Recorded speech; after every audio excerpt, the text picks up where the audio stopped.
Olá, queridos!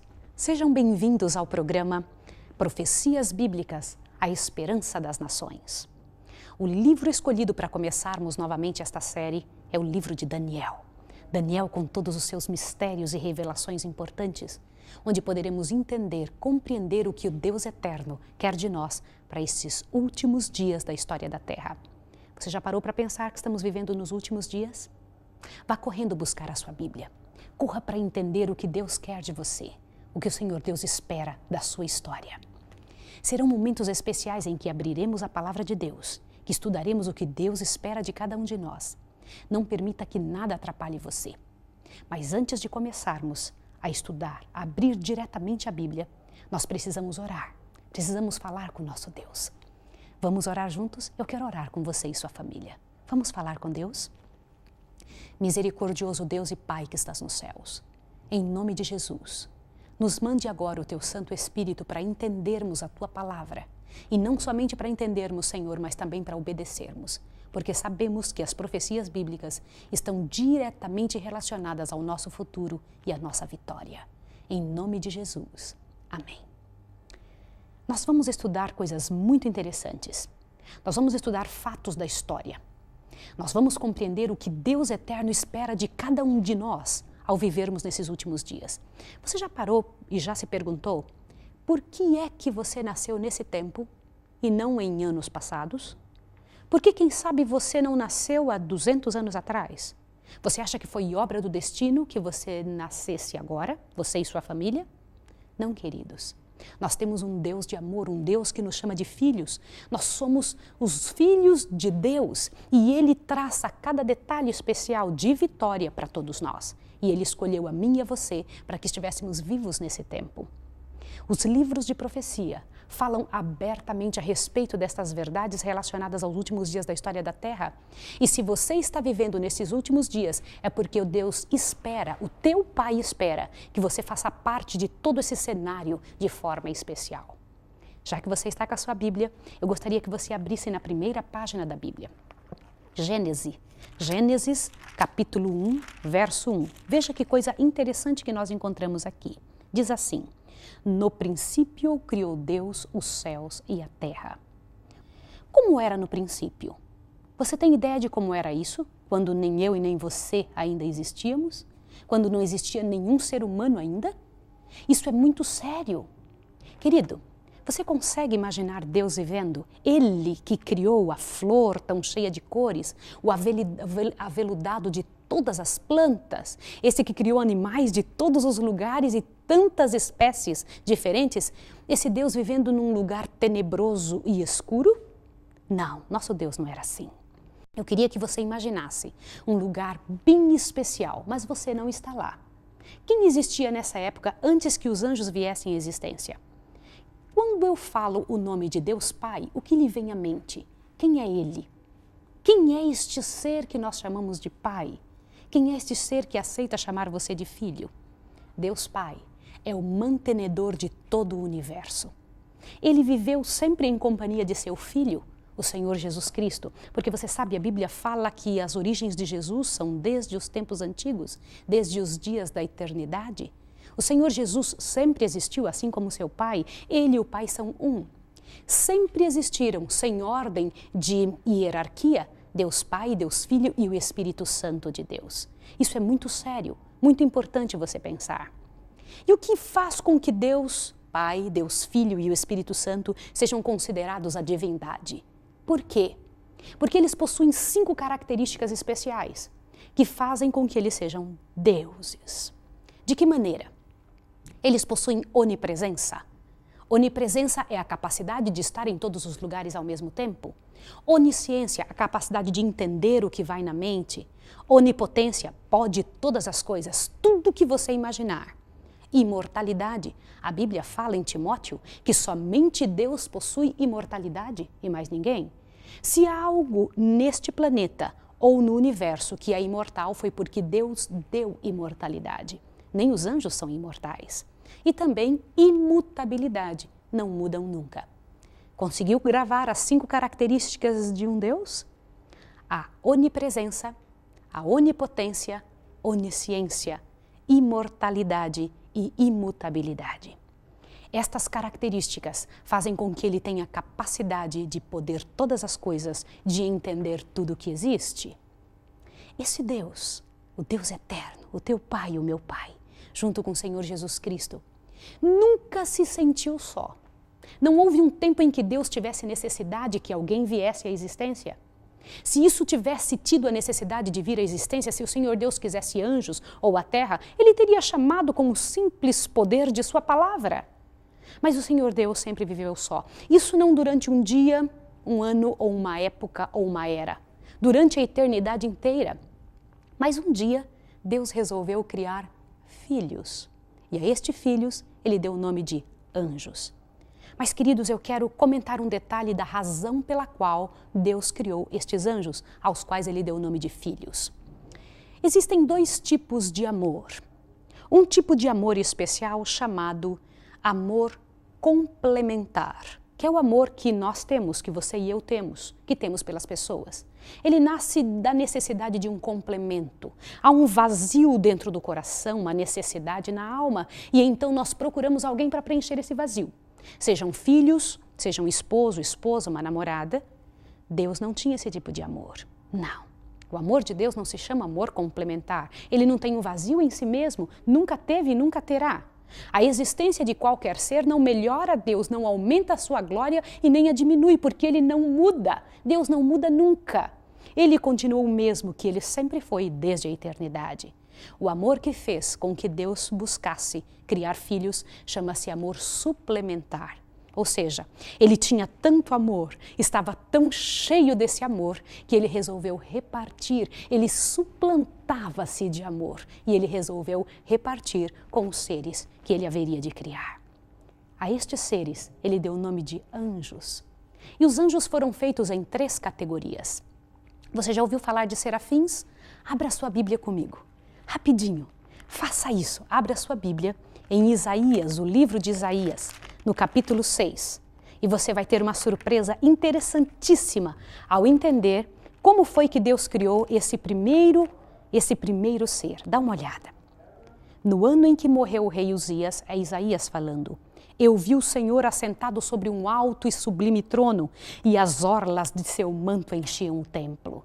As barras da roupa de Deus enchiam o templo inteiro. Imagine um templo desse tamanho, alto e sublime, como Isaías dizia. Diz, os serafins estavam acima dele. Cada um tinha quantas asas? 6 asas. Com 2 cobriam os rostos, com 2 cobriam os pés e com 2 voavam. Olha que coisa interessante. Serafins, estes anjos especiais de adoração, possuem 6 asas. Você já viu algo tão magnífico, tão interessante como isso? Serafins que possuem 6 asas? E eles clamavam uns aos outros dizendo, Santo, Santo, Santo é o Senhor dos exércitos, toda a terra está cheia de sua glória. Essa é uma das ordens de anjos que existem, os serafins. Também existem os querubins. E o livro de Ezequiel, no capítulo 10, nos comenta sobre 4 asas desses anjos. Não se tem exatamente a ideia de como eles são especialmente em forma. E também existem os anjos guardadores. Agora veja que coisa interessante.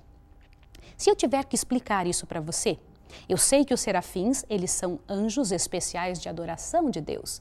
Eles vivem ao redor do trono de Deus. Os querubins, eles são anjos que trabalham para Deus de forma especial. E se você quiser entender, eu poderia chamá-los de office boys do céu. Estes anjos, os querubins, quando Deus precisa de algo relacionado a esta terra, ele manda que um querubim vá a tal nação, ao Japão, à África, à Holanda. Ele pede que estes anjos procurem atender à sua vontade relacionados a trabalhos especiais aqui. E existem também os anjos guardadores. Você sabe quem são eles? A Bíblia nos fala que estes anjos vivem conosco, moram aqui conosco. Há um anjo aqui agora comigo e há anjos aí na sua casa com você, anjos que guardam seus filhos.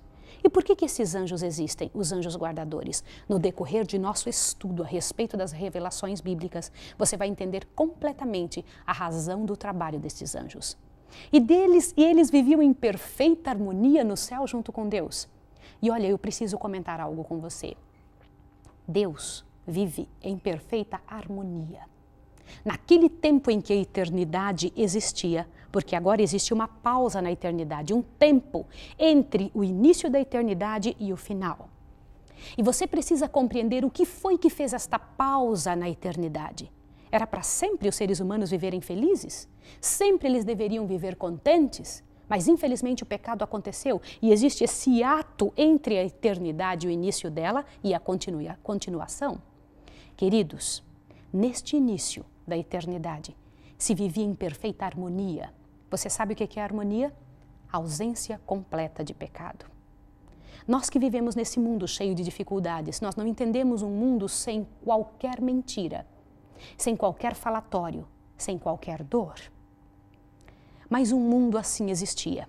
Um mundo desta maneira foi o mundo que Deus planejou para os seus filhos, para os anjos, para Ele mesmo e para mim e para você, sem qualquer doença, sem hospitais, sem cadeias, sem angústia. É difícil para nós, não é, imaginarmos um mundo assim? Mas este mundo já existiu e vai existir outra vez, vai existir novamente. Entre os anjos criados de Deus, houve um que não quis aceitar a orientação de Deus. Eu gostaria que você pensasse um pouco. Imagine os anjos vindo à existência pela palavra de poder de Deus. Lá vieram milhares e milhares de anjos, nestas categorias que eu acabei de explicar. E estes anjos especiais que vieram à existência, estes filhos de Deus, eles eram cobertos de uma luz incrível, de uma inteligência superior, uma capacidade muito grande. Superior a eles era somente o Senhor Deus e o Senhor Jesus Cristo. Sim, o Senhor Deus e o Senhor Jesus Cristo tinham capacidade muito maiores porque eram deuses e os anjos não. Lembre-se que eu falei que o que caracteriza um Deus são essas 5 qualidades. Os anjos não são oniscientes, eles não sabem o que a gente pensa, o que eu e você pensamos, não sabem, a não ser que Deus permita que eles pensem, que eles entendam, que eles saibam. Eles não são onipresentes, em relação a nós eles são sim, porque eles têm a velocidade do pensamento, mas os anjos, eles em relação a nós são onipresentes, não em relação a Deus. Deus pode estar em qualquer lugar ao mesmo tempo, eles não, se estiverem aqui, eles não estão naquele momento aqui e em outro lugar. Eles também não são onipotentes, nem imortais. A imortalidade é algo que Deus concede. E também não são imutáveis. Como que eu sei que anjos não são imutáveis? Queridos, você se lembra de um ser chamado Lúcifer, que um dia foi anjo no céu e que mudou de ideia? Pois é, este anjo era um dos querubins de Deus, um dos querubins da guarda ungido. A Bíblia fala a respeito dele. Eu quero que você abra a Bíblia em Ezequiel. Abra sua Bíblia no livro seguinte, ao livro de Jeremias, e você vai encontrar algo especial que você precisa entender, algo muito sério, a respeito da vida deste anjo. Ezequiel capítulo 28, nos traz o que eu estou tentando explicar para você no versículo 13 em diante. Diz assim: Tu és o selo da perfeição, cheio de sabedoria e perfeito em formosura. Estavas no Éden, jardim de Deus. Cobrias-te de toda a pedra preciosa, o sardio, o topázio, o diamante, o berilo, o ônix, o jaspe, a safira, o carbúnculo e a esmeralda. Os teus engastes e ornamento eram feitos de ouro. No dia em que foste criado, foram eles preparados. Tu eras querubim da guarda ungido. Olha que interessante. E te estabeleci, estava no monte santo de Deus, andava entre as pedras afogueadas.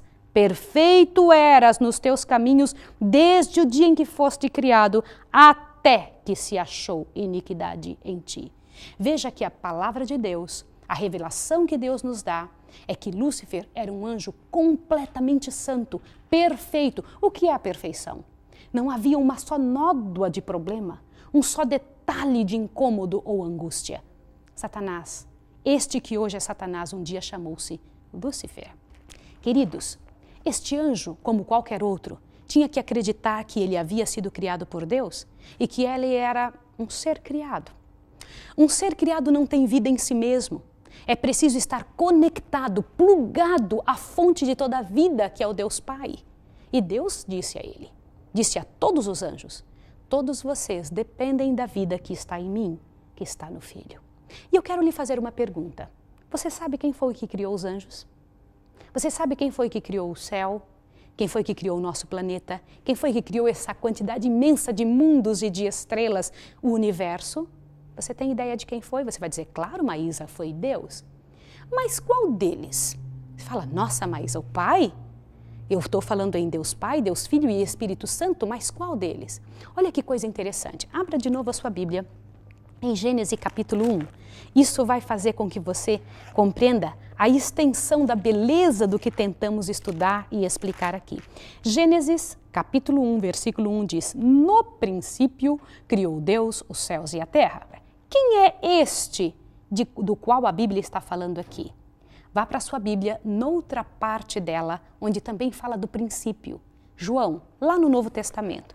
Veja, todas as coisas que estão no Velho Testamento tem que ter um paralelo delas no Novo Testamento, tá bem? Então vai lá para o livro de João, capítulo 1 também, aonde trata do princípio, este princípio que estamos falando, para que você possa compreender a beleza, a grandiosidade disso que estamos querendo dizer. Diz assim, no princípio era o verbo estava com Deus e o verbo era Deus. Você conseguiu perceber dois? No princípio era o verbo estava com Deus e o verbo era Deus. Olha que veja o versinho 2 do capítulo 1. Ele estava no princípio com Deus. Ele quem? O verbo. O que significa a palavra verbo? A palavra que exprime ação. A ação de Deus. Aquele que age, que se chamava verbo, que Deus deu este nome de verbo para nós podermos entender, estava no princípio com Deus e era Deus também. Agora veja o verso 3. Todas as coisas foram feitas por meio dele e sem ele nada do que foi feito se fez. E algumas traduções, a Bíblia Fiel, por exemplo, diz todas as coisas foram feitas por ele e sem ele nada do que foi feito se fez. Quem é esse verbo? Querido amigo, você sabe me dizer quem é ele? A própria Bíblia responde. Veja aí em São João, capítulo 1, verso 14. Diz o seguinte, encontre, para que você possa ver. O verbo se fez carne e habitou entre nós. Quem foi aquele que se tornou carne e habitou entre nós? Continue lendo. Vimos a sua glória, a glória como do unigênito do Pai, cheio de graça e de verdade. Queridos, você acabou de perceber quem foi que começou a criação? Quem foi que fez todas as coisas? Foi Jesus, o Verbo de Deus, aquele que se fez carne e habitou entre nós. Quer ver mais uma parte da Bíblia onde diz a mesma coisa? Deus Pai estava com ele, sim, fique tranquilo. Deus Pai estava, o Espírito Santo também, mas a ação de todas as coisas foi feita por Jesus. Dê uma observada o que está escrito em Colossenses. Encontre Colossenses lá pertinho de Tessalonicenses. Você encontra novamente o detalhe do princípio. Lembre-se que quando nós estivermos estudando, é muito importante nós estudarmos, procurando nos livros da Bíblia, o mesmo assunto. Por exemplo, estamos estudando o princípio de tudo. Então temos que procurar nos livros da Bíblia aonde se explica o princípio. A Bíblia não se contradiz, mas cada livro traz um detalhe a mais para abrir a extensão daquilo que entendemos. Dê uma olhadinha o que está escrito em Colossenses capítulo 1, o verso 12 em diante. Eu quero ler com você. Vamos ler? Você já encontrou? Colossenses capítulo 1, verso 12 em diante. Dando graças ao Pai, que nos fez idôneos para participar da herança dos santos na luz, e que nos tirou do poder das trevas e nos transportou para o reino do Filho do seu amor, em quem temos a redenção pelo seu sangue, a saber, a remissão dos pecados. Ele é a imagem do Deus invisível. Quem é esse ele do qual está sendo falado aqui? O Senhor Jesus Cristo, não é? De quem estava sendo dito no mesmo assunto. Ele é a imagem do Deus invisível, o primogênito de toda a criação, pois nele foram criadas todas as coisas que há no céu e na terra, visíveis e invisíveis, sejam tronos, sejam dominações, sejam principados, sejam potestades, tudo foi criado por ele e para ele. Ele é antes de todas as coisas e todas as coisas subsistem por ele. Você pode imaginar que beleza, que coisa grandiosa isso que acabamos de entender? Jesus Cristo, aquele que deu a vida por nós, o teu Redentor e o meu Redentor, ele foi que criou todas as coisas. Nós já entendemos que o Pai é o mantenedor, Jesus é o Criador. E Jesus Cristo, ele é aquele que cria e o Pai é o que planeja, que cuida tudo o que Jesus Cristo criou. Ele que ampara, Deus Pai ampara e cuida de tudo o que Jesus Cristo criou. Quem mais estava com Deus Pai, com Deus Filho no momento da criação? Vá para a sua Bíblia novamente, no livro de Gênesis, e você vai ver algo interessantíssimo. Vê como é bom a gente poder abrir a Bíblia? Nós estarmos juntos nesse estudo interessante. Nós vamos usar várias vezes vários livros da Bíblia diferentes. Gênesis capítulo 1, verso 2. Olha o que diz aqui. A terra, lá no princípio, era sem forma e vazia. Havia trevas sobre a face do abismo e o Espírito de Deus pairava por sobre as águas. O que você entende quando você lê que o Espírito de Deus pairava por sobre as águas? Aqui mesmo em Gênesis capítulo 1, no verso 26, vai esclarecer mais ainda a tua mente. Diz aqui, então depois que Deus havia criado todas as coisas, vem um detalhe do versículo 26. Então disse Deus, façamos o homem à nossa imagem, conforme a nossa semelhança. O que a palavra nossa imagem, o que essas palavras dizem para você? Façamos. É mais de um, isso é plural. Queridos, Deus não estava só na hora de criar. Jesus Cristo não estava só na hora de criar. O Espírito Santo não estava só na hora de criar. Imagine cada detalhe bem programado da mente de Deus. E que quando Ele olhou e terminou a criação, aquele olho que vê tudo, que entende cada coisa, não encontrou um só detalhe de erro. Tudo era perfeito. Ele diz, e eis que era muito bom. Pode imaginar isso? Mas houve um ser em todo o céu, que se incomodou, não quis acreditar no Deus eterno. Que começou a pensar que, quem sabe eu também não sou um Deus. Eu não vi a hora que eu fui criado. Quem sabe Deus Pai, o Espírito Santo, Jesus Cristo, não são exatamente o que dizem ser. Quem sabe eu, se um dia evoluir em conhecimento, em sabedoria, vou me tornar um Deus tal qual eles? E estas dúvidas todas que estavam no coração deste anjo, que estavam no coração de Lúcifer, o Pai sabia, porque o Pai sabe tudo o que pensamos. Entende todas as coisas que nos sobem ao coração, que nos sobem à mente. Então o Pai o chamou, e o chamou muitas vezes. Aliás, ele era o anjo mais honrado de todo o céu, mais que todos os outros. Ele, por ser o primeiro querubim cobridor, era aquele especial em detalhes, especial em sabedoria, mas ele não era Deus. E o Pai o chamou e tentou explicar para ele que aquele tipo de atitude o faria afastar-se de Deus, que aquele tipo de atitude faria com que ele haveria de mudar de posição de anjo puro e santo para um anjo sublevado contra Deus, contra o poder do Deus eterno. E você, meu querido, agora ao compreender que esta atitude de Lúcifer o levou à atitude que ele tem hoje, não foi de um dia para outro que ele se transformou em Satanás. Foi devagarinho, tempo após tempo, que ele foi deixando entrar no coração aquilo que Deus havia dito abertamente, nunca se permita sentir. Veja bem, por que os anjos morreriam se desobedecessem a Deus? Deus não pode permanecer com algo desobediente, algo que transgride as leis do próprio caráter de Deus. Por quê? Porque são fulminados. E todos aqueles que se separam de Deus, não tendo vida própria, morrem. Por isso que Lúcifer haveria de morrer, ele e qualquer ser que se tornassem contrários a Deus. Agora veja uma coisa interessante. Havia algo contra o que Satanás, o que Lúcifer sentia desde o céu, que é muito interessante nós observarmos que no decorrer de todas essas eras, nós continuamos vendo. Ele odiava o Senhor Jesus Cristo.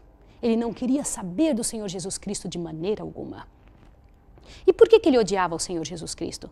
Porque o Pai havia dito que em todo lugar onde ele não estivesse, a presença do Senhor Jesus Cristo deveria ser aceita como se fosse a do próprio Deus. Isso não é sério? Queridos, é muito interessante nós notarmos esta história. O que foi que aconteceu daí em diante? O que foi que começou a acontecer desde esse dia com a eternidade?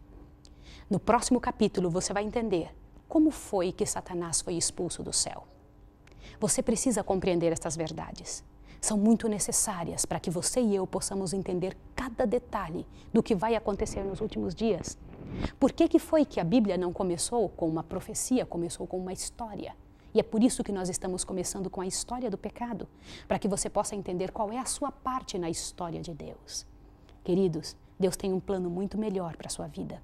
Um plano grandioso, muito melhor do que Lúcifer tem para a vida daqueles que seguem a Ele. Deus quer trabalhar com a sua história, quer fazer de você um vencedor. Louvado seja Deus que nos trouxe a Bíblia, que nos trouxe a bênção de podermos ler e entender e a bênção de sermos abençoados por Ele com o Espírito Santo.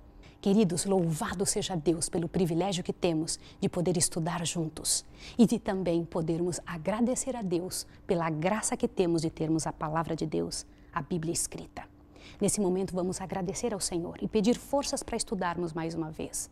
Vamos orar juntos? Querido Deus e Pai que estás nos céus, louvado seja o teu nome por todas essas verdades contidas na tua palavra. Muito obrigado, Senhor, porque o Senhor sempre está conosco e nos promete um futuro grandioso. Em nome do Senhor Jesus nos entregamos, pedindo que esteja conosco na próxima vez. Te agradecemos. Amém, Senhor. Até a próxima vez.